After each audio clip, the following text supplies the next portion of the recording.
Okay, welcome everyone. Today I thought we'd talk a little bit about developing confidence as a yoga teacher. And like usual, I've prepared a few thoughts in advance. And then I really look forward to chatting about your experiences and questions and reflections and ideas and concerns. So to begin, I actually looked up what is confidence. And I really liked two definitions that I want to share with you. The first is a feeling of self-assurance arising from your appreciation of your own abilities or qualities. So this is confidence in yourself. The second was the feeling or belief that you can rely on someone or something, having firm trust. And this is the confidence that your students can have in you. So I have some questions for you on this. Do you appreciate your abilities and qualities? Do you appreciate the skills and knowledge that you have to share with your students? And can your students rely on you? Can they have confidence that you have their best interests in mind, that you will safely guide them through their practice, that you will hold a safe space for them in their practice and in their explorations? So those are some questions to maybe be asking yourself. At its essence, confidence really is about trust. So can you trust in your own abilities as a teacher? And can your students trust in you? So those are some questions to be asking. I had a couple of thoughts that I wanted to share about kind of finding your confidence on the mat at the front of the class and what that looks like and how you might develop that. And the first thing I wanted to talk about is kind of clarity. So one part of confidence is in being clear about what spaces you're able to hold, what classes you're able to teach right now. What spaces, classes, or students are not in your abilities or your experience or your training right now. So I think it's useful, especially as a new teacher, to think about your own safety and comfort, putting yourself into situations where you don't have the skills or the knowledge to manage, or situations that don't feel safe for you, where you don't feel prepared or empowered. This can really affect your confidence. So maybe take some time to think about what spaces you're comfortable holding right now, what types of classes, what sizes of classes, what spaces, what environments, what times of day, what students. This doesn't have to be forever. You're not making decisions for the entirety of your teaching practice for the rest of your life. You know that you'll grow and evolve and change, of course. But for now, maybe take some time to be clear about what can help you feel safe and grounded so that you can focus on your students, right? So maybe taking some time to think about what strategies and skills and resources or materials can help you to feel safe and empower you when you step onto that mat at the front of the room, whether that be a physical room or a Zoom room, right? A couple of things that I think could be useful are, first, to be prepared. So to take some time to prepare your class and to prepare yourself for teaching. So that's like designing and practicing through your sequence and all the transitions. You might like to have your sequence written out in front of you. That might be in handwriting, that might be in little stick figures. You might use platforms like Tummy to print out your sequence. I don't recommend having 4 pages of handwritten notes. I think that can be really distracting. But you know, having something prepared, this is the sequence that you're going to teach, have it sketched out and in front of you. And plan your time for your opening, for breath work, for asana, for meditation, for closing. So be prepared for what you're going to be teaching and how you're going to be teaching it in your class.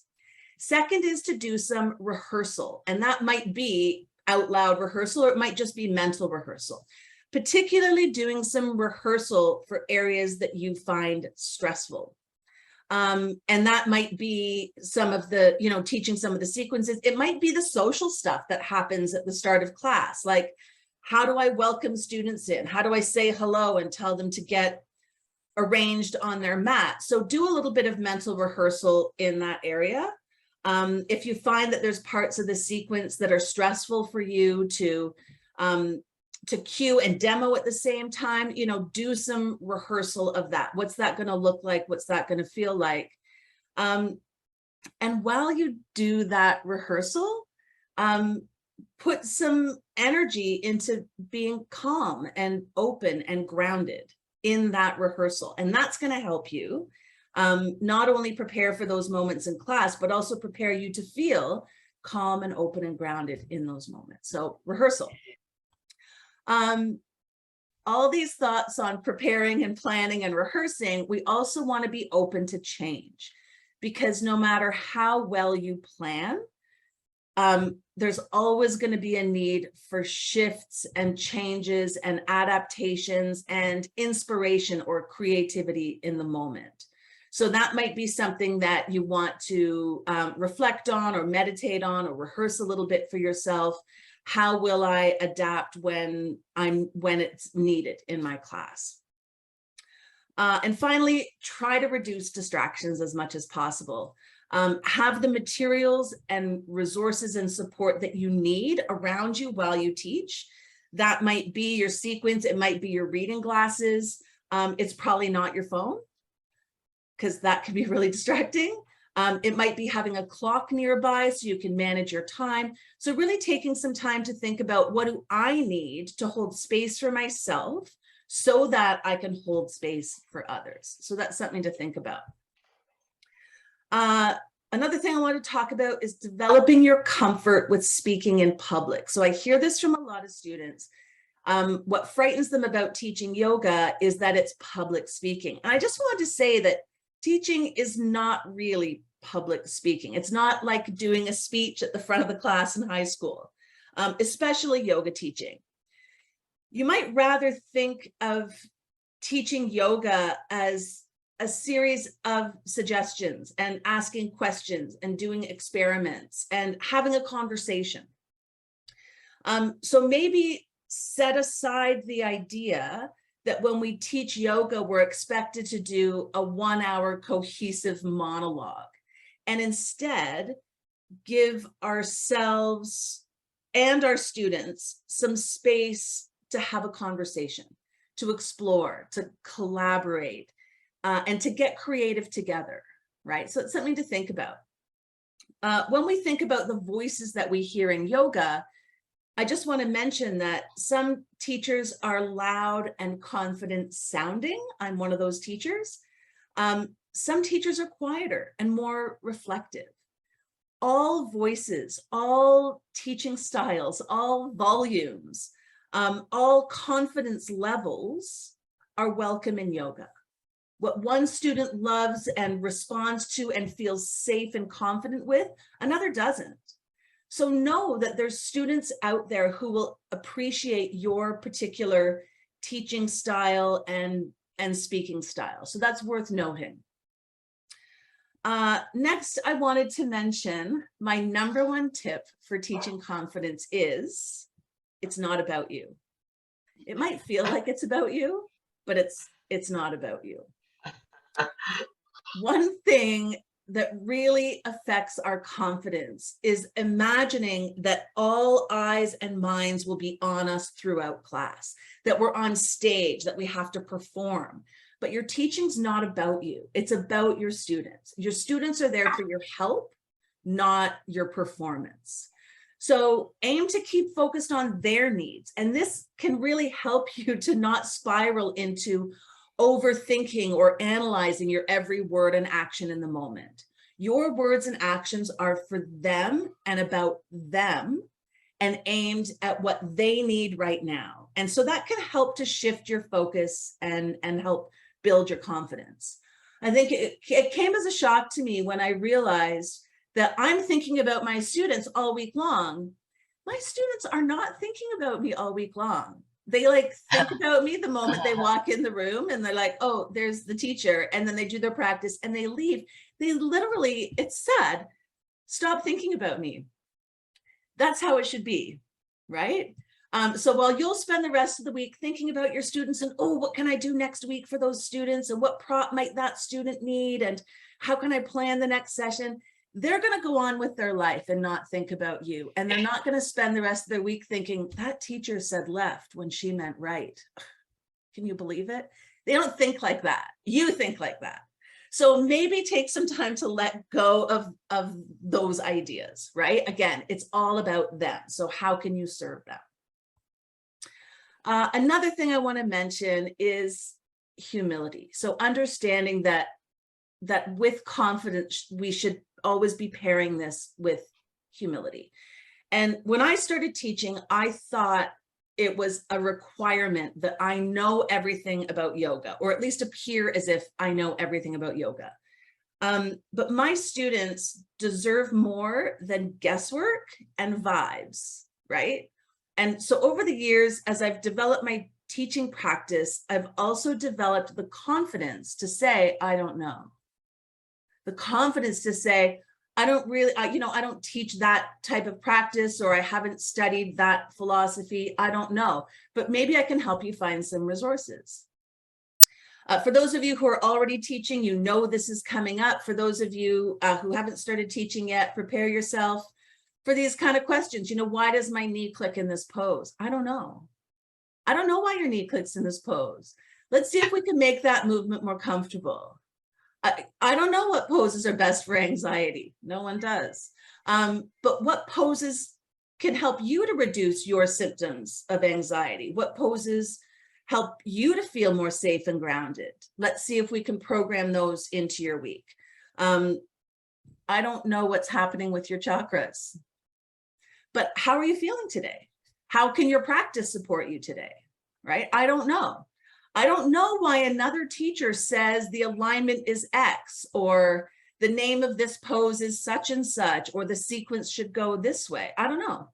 There's lots of different ideas in yoga. I don't know that, but let's work together to find an alignment that suits your body today, or a sequence that works best for you, or a transition that feels more comfortable, right? So being confident includes being able to say, I don't know. Being able to say, no one knows everything about yoga, but I'm here for you and I want to help you. So let's find some resources or some solutions together. On the subject of humility, particularly because I'm speaking to a lot of Australians, humility doesn't mean you have to downplay your abilities or your knowledge or your skills. Humility isn't the opposite of arrogance. Humility is acknowledging what you don't know. Humility is not denying your strengths or your skills or your abilities. You don't have to diminish yourself or others. Rather, you can be generous in elevating others and supporting them to develop their own practice and their knowledge and skills. Okay, so that's just something I wanted to say, particularly to my Aussies. What else did I say I would talk about? Self-assessment versus self-criticism. So this is something that I think for many of us extends far beyond our yoga teaching, but learning to balance, or learning the difference between self-assessment and self-criticism. So what you say to yourself about yourself has a huge impact on your confidence as a teacher. So whilst taking time after each class or after each week of classes to do some review, to assess, to reflect, to plan ahead is a great idea to continue to develop your practice. Do be aware of the difference between self-assessment and self-criticism. If you're spending time after each class telling yourself what a terrible job you did, focusing on all the things that went so-called wrong, and generally bringing your confidence down, perhaps it's time to reconsider your self-assessment and self-coaching strategies. You might go back to the study of the yamas and niyamas to maybe journal what's coming up for you. You might seek out some support from a fellow teacher, a mentor, a friend. You might spend some time reflecting on the positives of your teaching, sort of like a gratitude journal. What went well in today's class? What worked? What flowed well? How did I see my practice evolving? How did I see my teaching really help someone? So sometimes what I hear from students is criticism in areas that are more about expectations than reality. So especially if you're a new teacher, what are you expecting of yourself versus what should be expected of you? That's maybe something to consider. So maybe taking some time to think about what are my expectations of myself as a teacher, and maybe compare that to what your expectations are of other teachers or your friends in teacher training. Because you might have to let go of some unrealistic expectations of what you should know, what skills you should have, what experience you should have, especially as a new teacher. Because you're still a student. Like whether you've been teaching for a week or a decade, you're still a yoga student. You're still a teaching student. Teaching is a process of discovery. You will make what you think of as mistakes. You will learn along the way, and your students will contribute to your learning. As long as you keep listening. And I find that sometimes good point. When we get into a place of unreasonable self-criticism, we can't see clearly. We lose clarity. We can't hear clearly. So that's something to think about. And the thing that I say at the start of every teacher training, doubt your doubts. When you see your self-doubts arise, I don't know enough. I'm not good enough. You know, I can't do this pose. I'm not sure I'm cut out for this. Other teachers are so much better than me. Everyone on social media is better than me. Maybe take some time to doubt those doubts. Is that true? Do you not have the knowledge and skills to teach yoga? Or are you, like the rest of us, building on a foundation and continuing to learn? For me, I hope I never get to a place where I think I know it all. For me, that would be the end of my teaching practice. The point for me of teaching is not only to help and to serve, but also to continue to learn. And I can't learn if my mind is closed or I'm spending my time thinking about what others can do or what I'm not good at, right? The other thing is to have faith in yourself. Come to your teaching armed with the skills and knowledge that you have, and have faith in your ability to grow, to observe, to listen, to respond, to work collaboratively with your students. And again, keep your heart and your mind open, both to your students' needs and abilities, and also to your needs and abilities. The last thing I want to talk about is charisma. You don't have to be charismatic to be a great yoga teacher. I understand that charisma, for many people, charisma and confidence are really attractive qualities. And they can sometimes make us feel safe. Oh, this person knows what's what. I can just follow their instructions. They give me the answers. They give me easy answers to things. And that makes me feel safer. But perhaps, especially as our practice matures, or as we, especially these days in yoga, better understand the potential dangers of following the charismatic leader or being the charismatic leader, we might seek out a teacher or aim to be a teacher who is more about providing a space to explore and question rather than just follow. We have a lot of examples of charismatic leaders in yoga and spirituality and fitness and movement, but charisma isn't what helps our students. Our teaching, our holding of space, our openness to the contributions of our students, our willingness to listen and explore and learn and change. These are the skills to develop rather than charismatic confidence. So those are my thoughts. I hope that's helpful. And I'd love to hear your thoughts now on confidence, your questions, your reflections, your concerns, your experiences. What have you got for me on the subject of confidence?